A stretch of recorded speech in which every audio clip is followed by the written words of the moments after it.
This car started in this video for you guys, okay? This is gonna be a startup video. So stay tuned. What's up, guys? Welcome back. You know, in my last video I said that I was gonna just show you guys the drive-in video, but then I thought to myself, I'd be leaving, you know, everyone that's interested in this entire project out. I'll be leaving everybody high and dry if I didn't go through all the processes, because this next step that I'm gonna do is actually almost one of the biggest parts, because this is the test that's gonna let me know if I did everything right or if I did something wrong. And it is the depressurization test, where I'm gonna have to depressurize the system to find out if there's any leaks. And I'm a little nervous.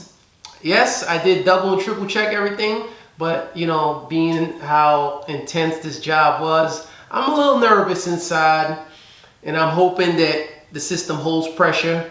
But anyway, guys, so this is the shroud piece, and in my other video, I actually gave the link to where you could get this at ECS Tuning. It's about 95 bucks. And this is actually just a hose. I went out and bought a compressor last night, $300 compressor, and this is just a hose. So this is the whole apparatus there. Got my hose, 2 gallons of distilled water, 2 gallons of Porsche fluid, antifreeze, and I have my oil here, and I have my Pentacin here. I got another bottle of Pentacin as well in case I run out. So, and I also have a brand new clean bucket where I'm going to be filling, I'll be mixing the antifreeze and the distilled water, and also have my compressor. Bought that compressor last night. As you can see, the motor is in. I did take off the intercooler because I got to take off the intercooler to run the pipes, but that's for another story. But anyway, now I'm just gonna, you know, show you guys how to pressurize the system, and let's hope that the system holds pressure. All right, guys, so you know, on this end, got this cone-shaped piece. It actually comes off, and that's gonna go right into the cap. So just take off the cap. We'll put this right on the bottom of here.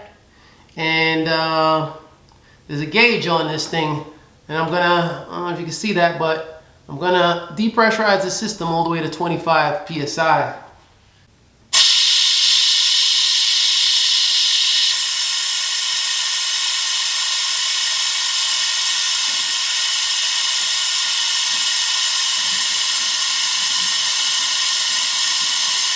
So basically, come over here. I pressurized it to about 24 psi, and it's supposed to hold. So if I see if that gauge does not move from right where it's at, then I'm good. Yeah, if that gauge doesn't move from where it's at, then I'm good. And I'm gonna let it sit for about 5-10 minutes.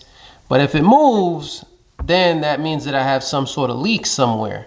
So, you know, fingers crossed that gauge don't move and it holds the pressure, because it's supposed to hold this pressure forever.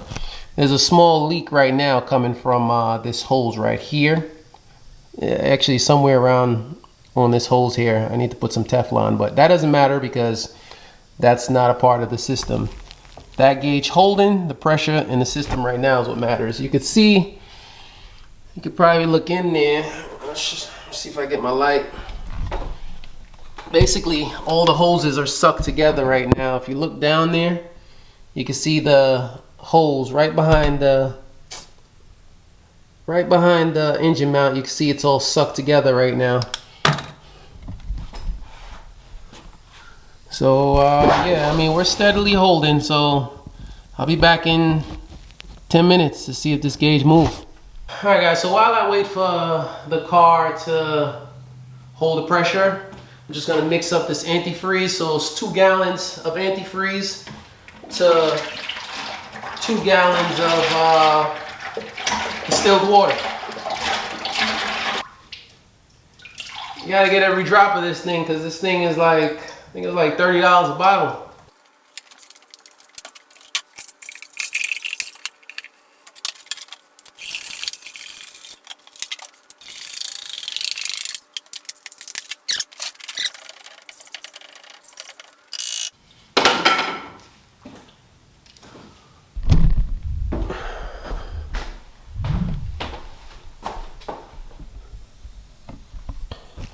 All right, guys, well, we're steadily holding. Guys, we're holding pressure and it's been about 10 minutes already.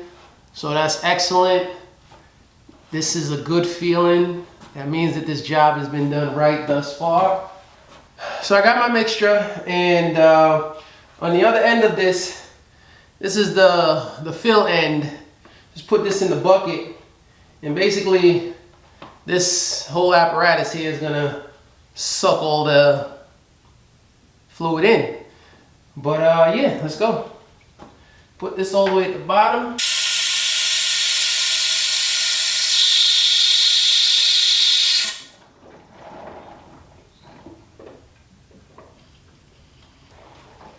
All right, guys, so now the vacuum is open and it's sucking out the fluid. I just got this to hold down the bottle. I mean, to hold down the other end in there, but it's sucking it all through.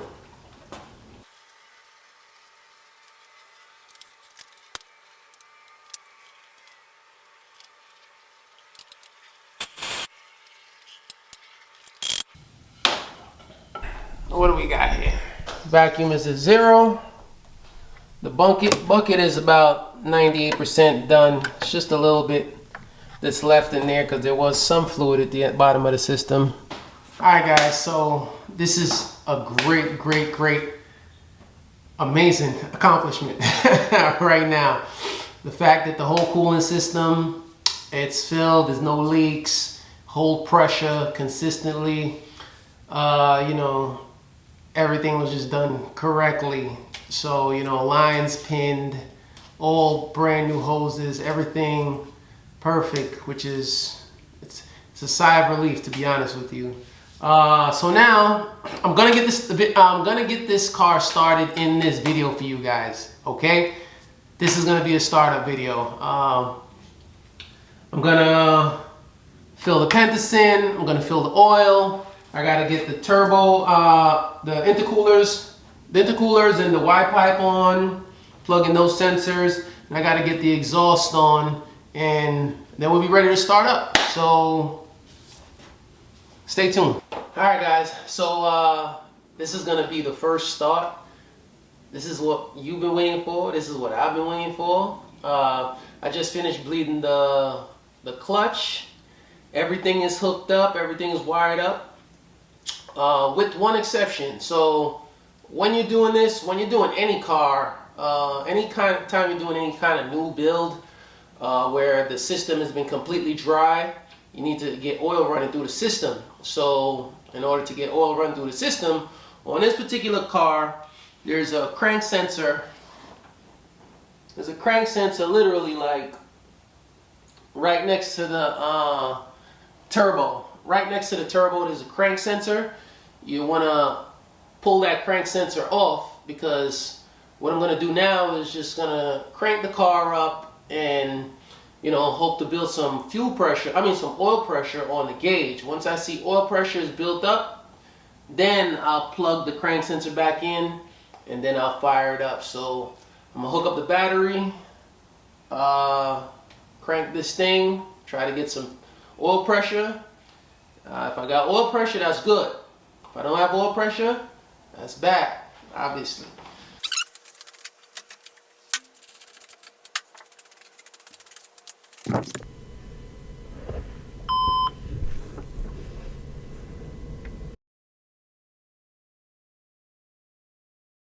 What's up, guys? What's going on?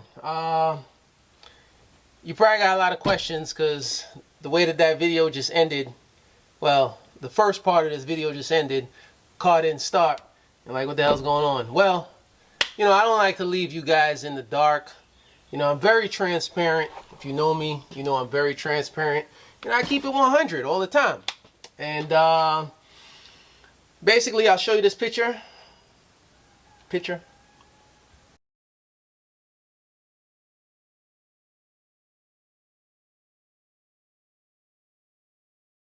Okay, so tried to start the car. The car wouldn't start for anything, and I'm wondering what's going on. The dashboard just kept saying to press the clutch, press the clutch, press the clutch. It was rock hard. Bled the clutch about freaking half a dozen times. It was still rock hard.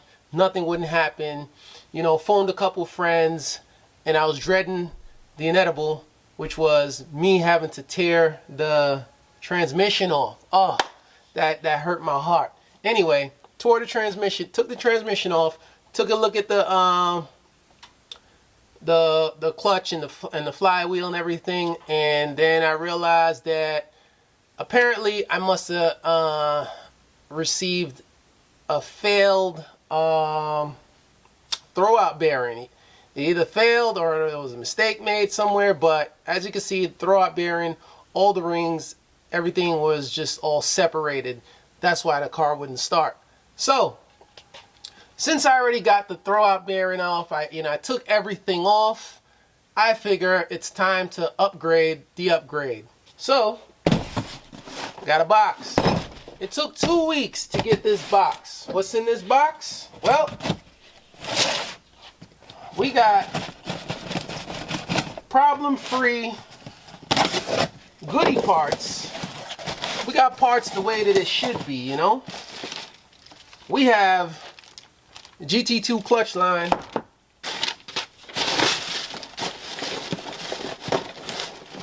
We have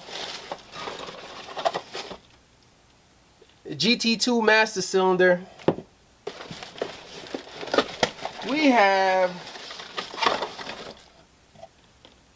GT2 slave cylinder. What else we got in here?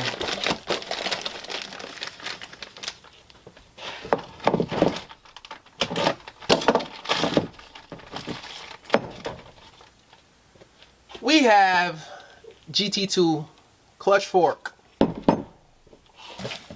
That's it? Yeah, that's all we got in here. So,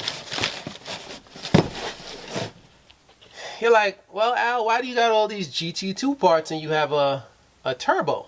Because after doing a lot of research, a lot of debate and stuff, and, you know, after being a real car enthusiast, you know, I want to press a real clutch. I don't need clutch assistance. I don't need clutch boost. I don't need any of that bullshit that comes with the turbo. I want that raw GT2 feeling. I want that same feeling that I get with the E46 M3. Just raw, straight, direct. You know, there's no extra boosting on this. I already have a spring. I already have the assistance spring on the clutch pedal. But these are the parts required for me to upgrade from the turbo clutch to GT2 clutch, master and slave clutch system. And you know, the feel, the information and the feedback that I've gotten from a lot of different people, a lot of different forums and stuff, you know, says this is like one of the #1 upgrades. So I figure, you know, why not upgrade, since I already had to take all that time and energy and pull that all that stuff out. So yeah, you know, wanted to update you guys with that. You're probably wondering why there's a fridge in my work area as well. Well, I've been busy, you know, I've been busy. This is actually a fridge from one of my rental homes. So, the fridge went out, and now I have an extra fridge here that doesn't really work. I need to get it out my workspace. I've been busy working. It's been like 2 or 3 weeks since the whole car has been together, and then I had to tear it apart. So, you know, I haven't really given this much attention or much time. I mean, I don't really care about actually, you know, getting out there and driving that much, to be honest with you. The build is the fun part for me, so it's whatever. But yeah, anyway, guys, so yeah, got all these GT2 parts, and gonna get these in, and then I'm gonna do another video that's actually showing this thing started and driving this time instead of just the hype. So guys, listen, I hope you like this content. I hope you like, you know, this whole series. And no, I was never gonna leave you guys in the dark, you know, like some people do. You know, they reach halfway and then you're like, well, did it ever work? Well, yeah, my shit gonna work. It's just, you know, had some pushback, and it always takes a week, 2 weeks just to get parts, which is so annoying. But yeah, anyway, guys, see you on the next one. Thank you. Peace. Enjoy your day. Slave cylinder. I just want to do a comparison and show you the difference between 997 turbo slave cylinder and a GT2 slave cylinder. You could see this one is a whole lot more simple than that one, and this one is also a fraction of the price compared to that one. What the 997 turbo does, you know, it's more of the luxury version for a fast car for Porsche. So, you know, in order to support those that want that extra luxury, it's hydraulically, it uses hydraulic fluid from the power steering assistance that comes into this hole here and that hole there, and it also uses this accumulator tank to give you extra pressure, built up pressure to push this fork right there. But with the GT2 slave cylinder, it's just, you know, your basic normal, just a plain cylinder, no assistance is on it, and the only assistance that you have is the spring behind the clutch pedal. A lot more simple. Anyway, so as far as the transmission, so there's a difference with the turbo. The turbo slave cylinder sits on this side and pushes the fork through this side, but the GT2 fork is flipped over and it's actually on this side. So you got to tap these 2 holes here. I use a 1764 drill bit, but you got to step up your size to get to a 1764 drill bit on these 2 holes. And then this one I used a hole saw drill bit, which was 1 3/8 to drill this out, you know, just to bury your corners. And so now I could mount that. Yep, and guys, that's how this is gonna sit. I'm gonna take this off though, because you got to put the transmission on first before you put this on. But just wanted to show you guys how it's gonna mount up. Just mount up like that, connect the line, cap this off. So capped off that opening. That's it.